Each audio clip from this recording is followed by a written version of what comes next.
Hello guys, most welcome. हम कर रहे हैं कॉर्पोरेट अकाउंटिंग। इसमें हमारा चैप्टर नंबर 2 चल रहा है, रिडम्पशन ऑफ प्रेफरेंस शेयर। आज का लेक्चर नंबर इसका 4 है। आज के लेक्चर के अंदर मोस्ट इंपोर्टेंट टॉपिक हम करने वाले हैं, थोड़ा सा उसका लेवल जो है अच्छा खासा है, और वो है एल्जेब्रिक इक्वेशन का यूज करके number of equity share calculate करना या number of fresh issue share calculate करके रिडम्पशन करना प्रेफरेंस शेयर का। आप बोलोगे सर क्या बोला आपने, कुछ समझ में नहीं आया। देखिए मैं बताता हूं। देखो होता क्या है कि जब भी हम प्रेफरेंस शेयर का रिडम्पशन करते हैं तो प्रेफरेंस शेयर का रिडम्पशन में क्वेश्चन आते हैं जिसमें क्या करना है कि आपको प्रेफरेंस शेयर का रिडम्पशन तो करना है। ओके, अब समझना अच्छे से, अभी न्यूमेरिकल क्वेश्चन भी करा दूंगा भाई। प्रेफरेंस शेयर का आपको रिडम्पशन तो करना है, ओके, लेकिन इसमें आप क्या कर रहे हैं, इसमें आप डिविजिबल प्रॉफिट का भी यूज कर रहे हैं। अब डिविजिबल प्रॉफिट्स के अंदर कौन कौन से आ गए, आप जनरल रिजर्व का भी यूज कर रहे हैं, आप जो है इसमें पीएनएल का भी यूज कर रहे हैं, आप डिविडेंड इक्वलाइजेशन रिजर्व का भी यूज कर रहे हैं। ओके, इनका यूज भी कर रहे हैं और इनका यूज करने के बाद में भी आपका रिडम्पशन पूरा नहीं हो पा रहा है क्योंकि ज्यादा पैसे की जरूरत है। फॉर एग्जांपल के लिए जो है ये सारे रिजर्व मिला के 2 लाख रुपए के हैं, ठीक है, और आपको रिडम्पशन करना है 3 लाख रुपए का, तो अभी 1 लाख रुपए के और पैसे चाहिए ना। उसके लिए आप क्या कर रहे हैं, नए शेयर इशू कर रहे हैं, नए न्यू शेयर इशू कर रहे हैं, ठीक है, न्यू इक्विटी शेयर इशू कर रहे हैं। तो कोई प्रॉब्लम नहीं है भाई। 3 लाख रुपीज के टोटल हमको रिडम्पशन की व्यवस्था करनी है, उसमें 2 लाख रुपए के हमारे पास रिजर्व पड़े हैं, तो 1 लाख रुपए के क्या हो जाएंगे, नए शेयर इशू, और एक शेयर 10 रुपए का है तो नए नंबर ऑफ शेयर कितने हो गए, 10,000। कितना सिंपल हो गया, कितना ईजी हो गया। आइए थोड़ा सा इसको आप कॉम्प्लिकेटेड बनाते हैं। अब अगर ऐसा हो कि जो ये रिडम्पशन हम कर रहे हैं, ये रिडम्पशन जो हम कर रहे हैं, ये रिडम्पशन हम कर रहे हैं ऑन प्रीमियम, यानी कि 3 लाख रुपए का तो फेस वैल्यू और 10% प्रीमियम हो गया 30,000, तो टोटल आपको व्यवस्था कितनी करनी है, 3,30,000 रुपए की। नए शेयर जो इशू कर रहे हैं वो 10 रुपए का एक है, फेस वैल्यू आपको दे रखी है, लेकिन नंबर ऑफ न्यू शेयर कितने वो क्वेश्चन में कभी भी दिए हुए नहीं होते। इस टाइप के क्वेश्चन में आपको खुद को कैलकुलेट करना होता है। जो एल्जेब्रिक इक्वेशन कब यूज होती है वो मैं सिखा रहा हूं। तो इसमें पहला साइन ये होता है कि जो रिडम्पशन करना है वो किस पे करना है, प्रीमियम पे। रिडम्पशन किस पे करना है, प्रीमियम पे। और जो न्यू शेयर इशू कर रहे हैं वो भी किस पे कर रहे हैं, वो भी प्रीमियम पे कर रहे हैं। न्यू शेयर इशू भी किस पे कर रहे हैं, प्रीमियम पे कर रहे हैं।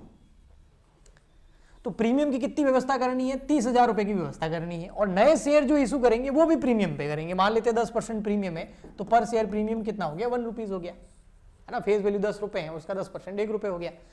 तो रिडम्पशन भी प्रीमियम पे, नए शेयर इशू भी कर रहे हैं प्रीमियम पे। रिडम्पशन में प्रीमियम कितना चाहिए, 30,000 रुपए का, लेकिन नए शेयर इशू करने पे प्रीमियम कितना आएगा वो तो पता ही नहीं है। क्यों नहीं पता है, क्योंकि टोटल नंबर ऑफ शेयर कितने इशू करेंगे वो पता नहीं है। तो सर वो तो निकाल सकते हैं ना, हाँ निकाल सकते हैं, लेकिन एक प्रॉब्लम है। प्रॉब्लम पता है क्या है, जब भी हम प्रीमियम की व्यवस्था करेंगे, अब समझना, जब भी हम प्रीमियम की व्यवस्था करते हैं, है ना, कौन से प्रीमियम, उस 30,000 रुपए रिडम्पशन वाले प्रीमियम की बात कर रहा हूं, है ना, रिडम्पशन वाले प्रीमियम की बात कर रहा हूं। उसकी जब भी हम व्यवस्था करते हैं तो सबसे पहले प्रीमियम हम कहां से लेते हैं, सिक्योरिटी प्रीमियम अकाउंट से।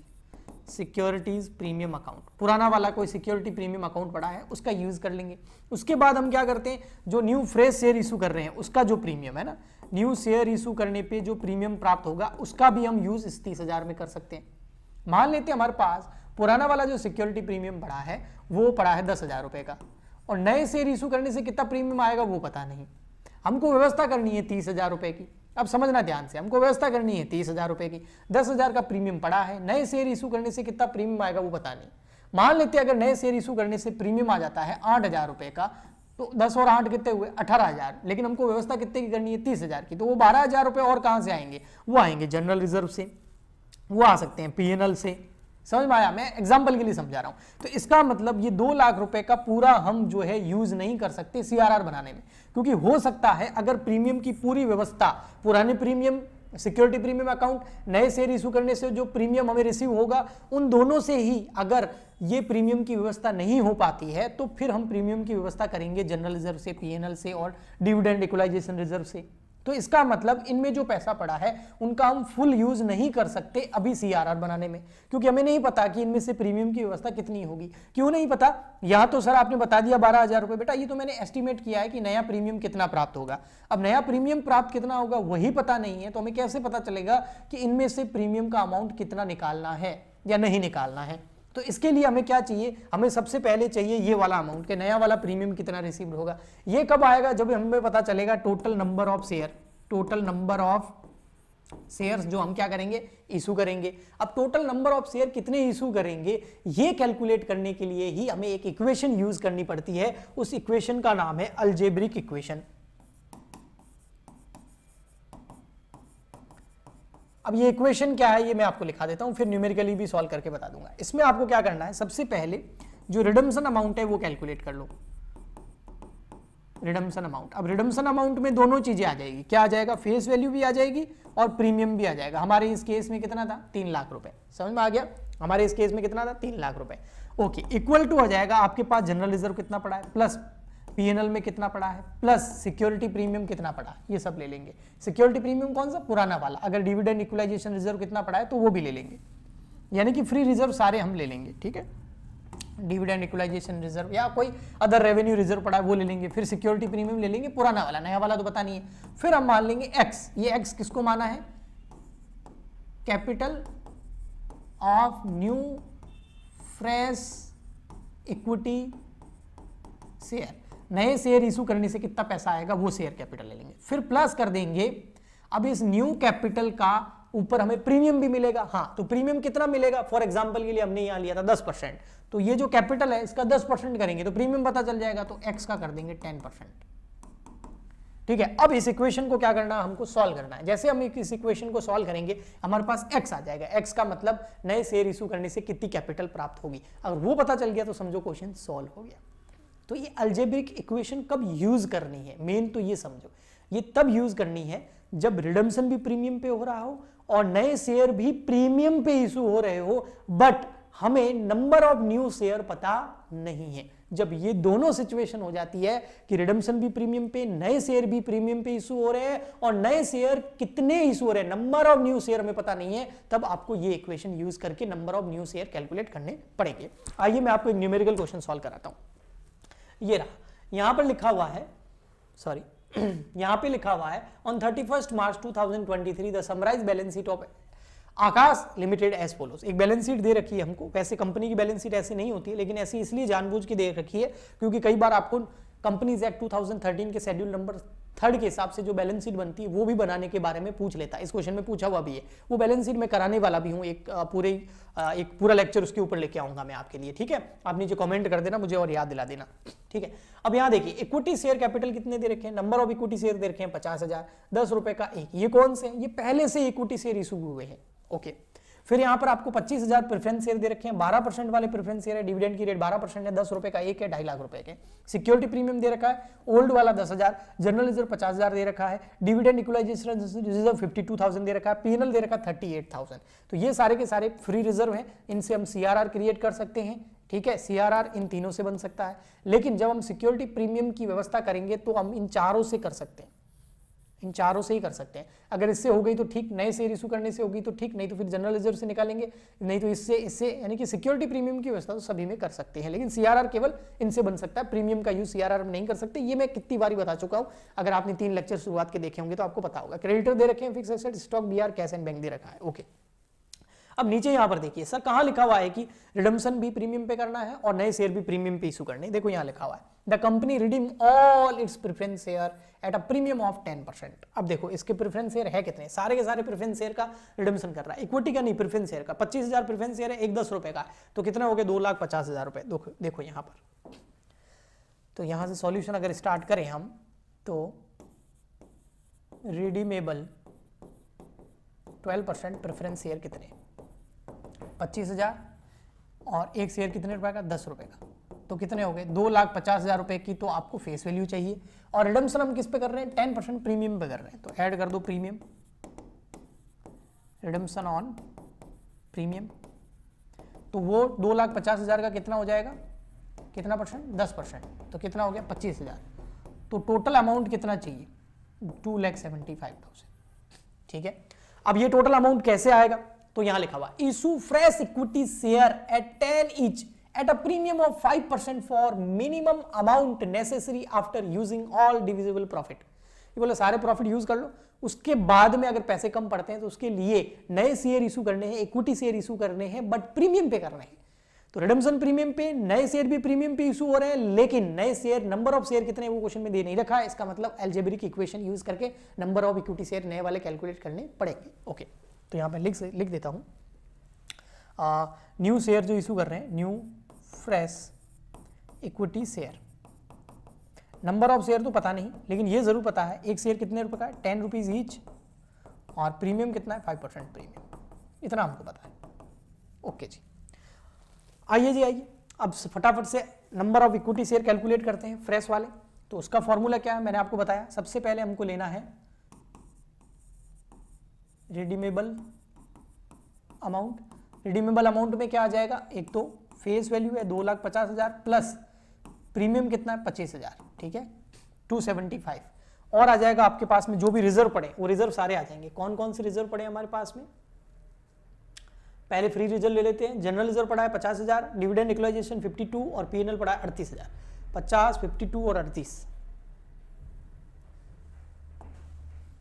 जनरल रिजर्व पड़ा है 50,000 का, डिविडेंड इक्वलाइजेशन रिजर्व पड़ा है 52 का, और पीएनएल पड़ा है 38 का, और प्रीमियम भी पड़ा है, सिक्योरिटी प्रीमियम पड़ा है पुराना वाला कितना 10,000 रुपए का। ये पुराना पहले से है, नए शेयर इशू करने से कितना प्रीमियम रिसीव होगा वो पता नहीं है हमको, ठीक है। ये देखो बता देता हूँ 10,000 ही है ना, चेक कर लेते हैं वापस से। हाँ, सिक्योरिटी प्रीमियम पुराना कितना पड़ा है 10,000 का।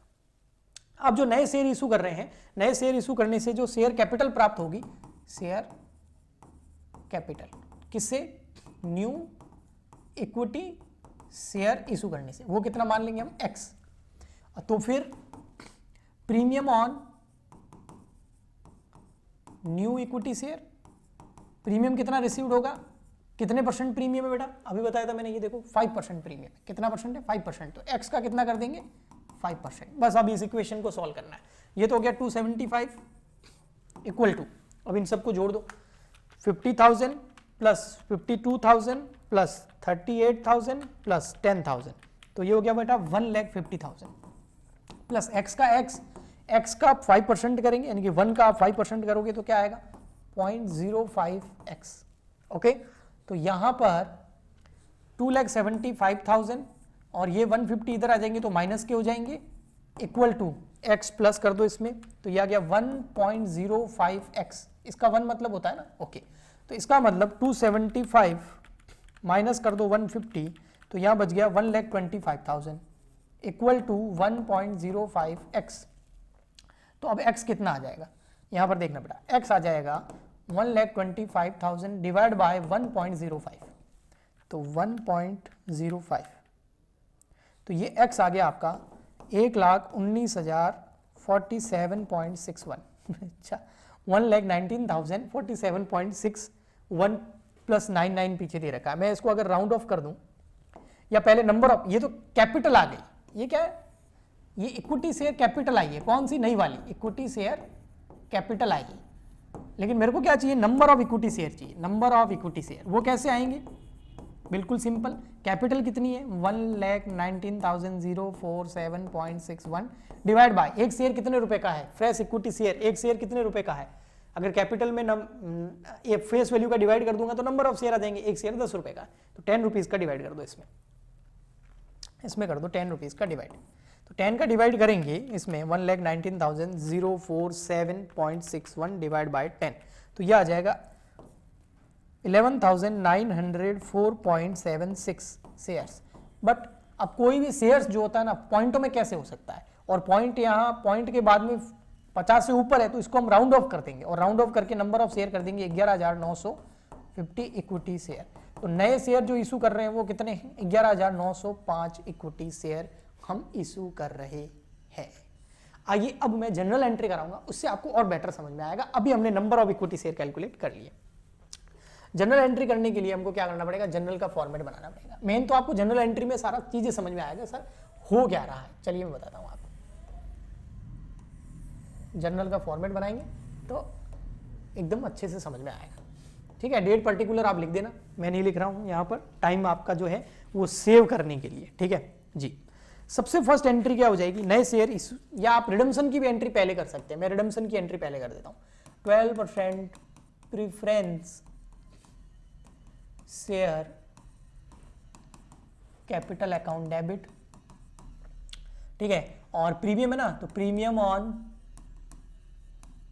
Redemption of 12% preference share account debit, ठीक है। 2 क्या आ जाएगा, preference share holder, preference share holder को कितने रुपए देने हैं, प्रेफरेंस शेयर होल्डर अकाउंट, ये तो पता ही है हमको कितने हैं, 2,50,000 प्रेफरेंस शेयर कैपिटल है और उसके ऊपर 25,000 रुपए का क्या था प्रीमियम, तो टोटल कितने देने थे 2,75,000, तो ये तो रिडम्पशन ड्यू हो गया, इसमें कोई प्रॉब्लम नहीं है। अब देखना बेटा, समझना, ये तो ड्यू की एंट्री बेटा है ना, ये वाली एंट्री करी है मैंने, ये 2,75,000 रुपए कहां से आए थे, ये एंट्री करी है और कोई नई एंट्री नहीं करी है। देखो ये इसमें क्या क्या है, 250 आपका प्रेफरेंस शेयर की फेस वैल्यू है और प्रीमियम के कितने देने 25, तो टोटल प्रेफरेंस शेयर होल्डर को कितने देने 2,75,000 रुपए, ठीक है, यही करा मैंने और कुछ नहीं करा है, ठीक, ओके। आगे आगे नए शेयर इशू कर रहे हैं, यस, उसकी एंट्री कर दो। सबसे पहले तो नए शेयर, नंबर ऑफ शेयर पता चल गए हैं, तो बैंक अकाउंट डेबिट, और नए शेयर जो हम इशू कर रहे हैं वो किस पे कर रहे हैं, प्रीमियम कर रहे हैं, प्रीमियम पे कर रहे हैं ना, तो प्रीमियम हमारे लिए फायदा हो जाएगा, 2 सिक्योरिटीज प्रीमियम। मैं एप्लीकेशन अकाउंट को डेबिट क्रेडिट नहीं कर रहा हूँ, डायरेक्ट एंट्री कर रहा हूँ, 2 इक्विटी शेयर कैपिटल, सीधा इक्विटी शेयर कैपिटल। और नंबर ऑफ नए शेयर कितने हैं वो बेटा हमने अभी देखे थे, ये रहे यहां पर अभी निकाले है ना, वही तो निकाले मेन, इससे तो क्वेश्चन होगा। नए शेयर इशू करे हमने 11,905, 11,905, तो 11,905, तो ये तो फेस वैल्यू आ जाएगी कैपिटल में, और एक नया शेयर कितने रुपए का है, 10 रुपए का है, और प्रीमियम कितना है 10 का 5%, देखो 10 का 5% होता है 0.5, तो प्रीमियम है 0.5। अब इनको मल्टीप्लाई कर दो, ये तो हो जाएगा 1,19,050, और इसको मल्टीप्लाई करेंगे 11,905.5, तो ये हो जाएगा आपका 59,52.5, और इन दोनों की टोटल कर लो आप, तो ये जाएगी 1,25,002 रुपीज 50 पैसा। ये क्या किए, नए शेयर इशू कर दिए, न्यू शेयर इशू, ठीक जी। अब बेटा पता है हम पहले क्या करेंगे, हम सबसे पहले प्रीमियम की व्यवस्था करेंगे। कौन से प्रीमियम की, इस प्रीमियम की, कितना प्रीमियम है 25,000 का प्रीमियम चाहिए हमको, ठीक है। तो 25,000 के प्रीमियम की व्यवस्था कहां से करें, एक तो हमारे पास सिक्योरिटी प्रीमियम अकाउंट पड़ा है, हमारे पास सिक्योरिटी प्रीमियम अकाउंट में कितने पड़े हैं, हमारे पास सिक्योरिटी प्रीमियम अकाउंट में पड़े हैं 10,000 रुपए। हमको टोटल प्रीमियम की व्यवस्था करनी है कितनी, 25,000 रुपए की, ठीक है। सिक्योरिटी प्रीमियम में कितने पड़े हैं 10,000 रुपए, सबसे पहले सिक्योरिटी प्रीमियम का यूज करेंगे, तो उसको डेबिट कर देंगे, सिक्योरिटीज प्रीमियम अकाउंट डेबिट।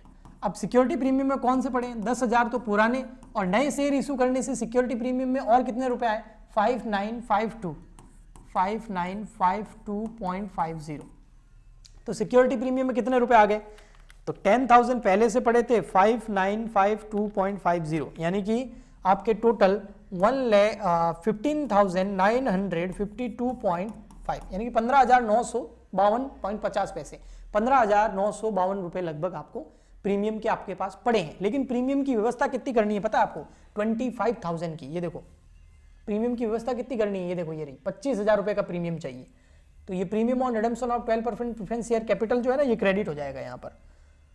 तो 2 premium on redemption of 12% preference share account credit, कितने से 25 से। तो आपको व्यवस्था करनी है 25 की, लेकिन पुराना प्रीमियम और नए शेयर इशू करने से जो प्रीमियम है टोटल मिला के 15,952 हो रहा है, तो कितना प्रीमियम का पैसा अभी भी कम पड़ रहा है, तो 25,000 माइनस 15,952.5, तो आपके अभी भी 9,047.5 रुपीज अभी भी कम पड़ रहे हैं। तो ये पैसे आप कहां से लेके आओगे, प्रीमियम तो हो गया है सारा का सारा खत्म, तो इस पैसे को मैं निकाल लूंगा फ्री रिजर्व से। अब फ्री रिजर्व हमारे पास कौन कौन से पड़े हैं, सिक्योरिटी प्रीमियम तो पूरा खत्म हो गया, हमारे पास फ्री रिजर्व पड़ा है general reserve, dividend, equalisation reserve, PNL, तो मैं सबसे पहले किससे निकाल देता हूं, जनरल रिजर्व से। तो जनरल रिजर्व का मैं यहाँ यूज कर लेता हूं, जनरल रिजर्व, जनरल रिजर्व से कितने निकाल दिए 9,047, तो ये हमने क्या किया, प्रीमियम की व्यवस्था कर दी, ओके। अब नेक्स्ट एंट्री देखना आप, सीआरआर बनाने की, ये बस सीआरआर बनाने वाली एंट्री समझ में आ गई ना, तो समझो पूरा क्वेश्चन समझ में आ गया आपको। अब सीआरआर कितना बना सकते हैं, जितना हमारे पास रिजर्व पड़े हैं उतना ही बना सकते हैं, ठीक है। तो देखते हैं, यहां पर लास्ट में क्रॉस चेक करके भी बताऊंगा मैं आपको, समझना। तो सीआरआर की व्यवस्था करते हैं। सीआरआर की व्यवस्था सबसे पहले जनरल रिजर्व से करते हैं। जनरल रिजर्व सिक्योरिटी प्रीमियम का तो यूज कर भी नहीं सकते और सिक्योरिटी प्रीमियम है भी नहीं। जनरल रिजर्व हमारे पास कितना पड़ा है, देखो जनरल रिजर्व हमारे पास में पड़ा है 50,000 का। क्या वास्तव में 50,000 का पड़ा है? नहीं, कुछ यूज कर लिया हमने। कहा? ये सिक्योरिटी प्रीमियम में प्रीमियम की व्यवस्था करने में कितना यूज कर लिया? 9047.50 का यूज कर लिया। तो 50,000 माइनस 9047.50 करेंगे तो ये आ गया 40952.50। इतना ये सिक्योरिटी जनरल रिजर्व में पड़ा है। अच्छा, हमको चाहिए कितना सीआरआर? ये बहुत इंपॉर्टेंट है, मैं पूरा लिख देता हूं। ये इन रिजर्व से भी इंपॉर्टेंट है। पहले मुझे ये करना चाहिए था, कैपिटल रिडम्पशन रिजर्व। तो कैपिटल रिडम्पशन रिजर्व मुझे कितना चाहिए था? आप रिडम्पशन कितने शेयर का कर रहे हैं? सर हम रिडम्पशन कर रहे हैं 2,50,000 शेयर का, विद प्रीमियम 2,75,000 रुपए चाहिए। लेकिन प्रीमियम की तो व्यवस्था हो गई है, तो अब आपको कितने रुपए चाहिए? 2,50,000 रुपए चाहिए आपको। लेकिन 250 का आप सीआरआर नहीं बना सकते। क्यों? क्योंकि आपने कुछ शेयर इशू भी कर दिए। शेयर इशू कितने के कर दिए आपने? शेयर इशू कर लिए, ये देखो फेस वैल्यू लेनी है बेटा, है ना, प्रीमियम सहित मत लेना, फेस वैल्यू लेनी है। 1,19,050 के तो आपने शेयर इशू कर दिए, तो माइनस कर दो 1,19,050, क्योंकि जब हम शेयर इशू कर देते हैं तो हमें प्रीमियम सीआरआर बनाने की जरूरत नहीं होती। तो 2,50,000 का टोटल रिडम्पशन है, उसमें इतना रिडम्पशन तो हम शेयर इशू करके कर रहे हैं। तो अब बाकी कितना बच गया जो हम फ्री रिजर्व से करेंगे, उसके लिए हम सीआरआर बनाएंगे। तो 2,50,000 माइनस 1,19,050 लगभग 1,30,950 इतने रुपए की जरूरत है। अभी हमारे पास कितने आए? 40,952 रुपए आए। तो अभी और चाहिए, हाँ अभी और चाहिए। तो और कहां से निकालेंगे हम? और हम निकालेंगे, हमारे पास नेक्स्ट रिजर्व कौन सा है? हमारे पास पीएनएल पड़ा है। चलो पीएनएल पूरा ले लेते हैं, पीएनएल पूरा ले लेते हैं। चलो सबसे पहले पीएनएल, जनरल रिजर्व, उसके बाद पीएनएल आता है, आपको पता है, मैंने सीरीज बताई थी आपको। तो पीएनएल पड़ा है हमारे पास में 38,000 रुपए का, तो 38 का और ले लिया यहाँ, ठीक है। अब देखो कितने रुपए की जरूरत है? 1,30,950 माइनस 1,30,950 की जरूरत है, उसमें से जनरल रिजर्व माइनस कर दो 40,952.5, तो 89,000 लगभग चाहिए। उसमें से 38,000 हमने पीएनएल से ले लिए, वो भी लेस कर दो। तो अब हमें ये चाहिए, देखो लगभग 52,000 रुपए। 52,000 में लगभग 2 रुपए 50 पैसे कम, 51,997.50 इतने रुपए की हमें क्या चाहिए? और व्यवस्था करनी है। 51,957.50। अब ये व्यवस्था कहां से करेंगे? देखो कौन सी रिजर्व पड़ा है क्या हमारे पास? हाँ पड़ा है। कौन सा? Dividend equalisation reserve. लेकिन इसमें कितने पड़े हैं? 52,000 रुपए पड़े हैं। लेकिन हमको 52 नहीं चाहिए, हमको तो कितने चाहिए? 51,000 लगभग चाहिए। तो वो हम यहां से ले लेंगे, डिविडेंड इक्वलाइजेशन रिजर्व, अकाउंट कर देंगे डेबिट। तो अब देखना, समझना है, यहाँ पर ये वाला सिक्योरिटी प्रीमियम पूरा खत्म हो गया विथ नए वाला, जनरल रिजर्व पूरा गया, पीएनएल पूरा गया। लेकिन इस रिजर्व में अभी भी पैसा बच गया है, क्योंकि यूज कितना किया हमने? 51,997.50। तो 2 रुपए 50 पैसे अभी भी किस में पड़े हैं? केवल 2.5 रुपए डिविडेंड इक्वलाइजेशन रिजर्व में। जब नई बैलेंस शीट बनाते हैं तो वहां लिखना पड़ेगा। खैर, ये तो बैलेंस शीट की बात हो गई। यहां पर आपके 1,30,950 का क्या बन गया है? सीआरआर बन गया है। अब सीआरआर बन गया, नए शेयर भी इशू कर दिए, तो अब क्या करना है? प्रेफरेंस शेयर होल्डर को पेमेंट करना है। तो आइए पेमेंट कर देते हैं। यहां पर एंट्री नंबर 5 क्या करेंगे? Preference share holder account debit to कर देंगे बैंक। कितना पेमेंट करेंगे? 2,75,000। इसके लिए कोई एसेट वगैरह बेचने का बोला हुआ नहीं है, तो मान रहे हैं कि पूरी की पूरी जो लिक्विडिटी है वो कंपनी में होगी, ठीक है। ये देखो 2,75 से क्रेडिट हुआ था ना प्रेफरेंस शेयर होल्डर, 2,75 से क्या कर दिया हमने? इसको डेबिट कर दिया। ओके, तो ऐसे क्वेश्चन अलजेब्रिक इक्वेशन जो है वो कब यूज करनी होती है? जब रिडम्पशन भी प्रीमियम पे, फ्रेश इशू शेयर भी प्रीमियम पे, पर कितने शेयर इशू करने पता नहीं है। क्वेश्चन में आपको सीआरआर भी बनाना है, नए शेयर इशू भी करने हैं। तो पहले नए शेयर इशू करने के लिए अलजेब्रिक इक्वेशन का यूज करके number of new share calculate कर दीजिए। फिर आपको पता चल जाएगा कि नए शेयर इशू कितने के कर रहे हैं। फिर नए शेयर इशू करने में कौन कौन से रिजर्व यूज हो रहे हैं वो भी पता चल जाएगा। उसके बाद जो भी बचे हुए रिजर्व हैं उससे आप सीआरआर बनाइए, प्रेफरेंस शेयर होल्डर को पेमेंट कर दीजिए। आई होप आपको ये कॉन्सेप्ट अच्छे से समझ में आया होगा। प्लीज ज्यादा से ज्यादा लाइक करें, शेयर करें, सब्सक्राइब करें, कमेंट करें, ताकि हम आपके लिए ऐसे ही लेक्चर लाते रहें। मिलते हैं नेक्स्ट लेक्चर में। आज के लिए इतना ही, तब तक के लिए goodbye and thank you.